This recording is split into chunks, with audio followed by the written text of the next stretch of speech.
Hey wild things, Ranger Bucky here with April's Wildlife Watch. Bobcats are starting to have their babies in April. Now, what is a bobcat? Well, it's in the lynx family. It can be about 10 to 30 pounds and about 3 feet long, so a little bit bigger than your average house cat. Bobcats normally eat rodents and birds, and they're crepuscular, so they're out at dawn and dusk. But when they have their babies, the mothers need much more food, so you might see them during the day. Don't worry, you're perfectly safe. Now, they used to live in Rochester, but we don't see them much here anymore. You can still find them in some rural areas. They like to make their dens in rocky crevices and caves, anywhere with adequate protection from the weather. Their cubs are vulnerable to predators, so it's super important for them to find a good, safe den. Flying squirrels are also having their babies in April. The northern flying squirrel will have 2 to 3 babies. Southern flying squirrel already had their babies by this time of year, and they may give birth to a second litter in the summer. Flying squirrels are fascinating creatures because of their ability to fly from tree to tree at night.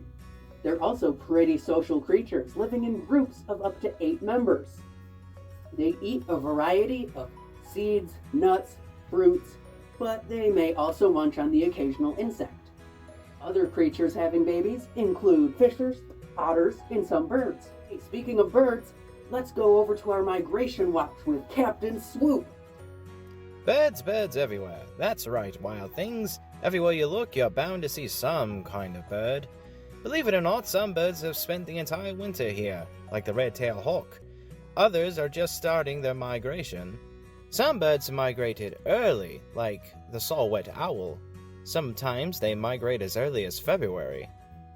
Birds who arrive in April for their migration include species of geese like the snow goose and the Canadian goose. There are also various kinds of duck like the canvasback. Some songbirds may arrive as early as April. Some of these species include the red-winged blackbird. As a reminder, wild things, you can help migrating birds by putting out bird feeders in your yard or planting native plants. Native plants offer not only shelter for migrating birds, but also sources of food. If you do decide to put out a bird feeder or a bird bath, make sure that you keep them clean. The last thing you want is to accidentally spread illness through dirty bird feeders and baths. Thanks for tuning in. This has been Captain Swoop with your Migration Traffic Report. Thanks, Captain Swoop. Well, wild things, that about wraps it up for April's Wildlife Watch. Until next time, stay wild.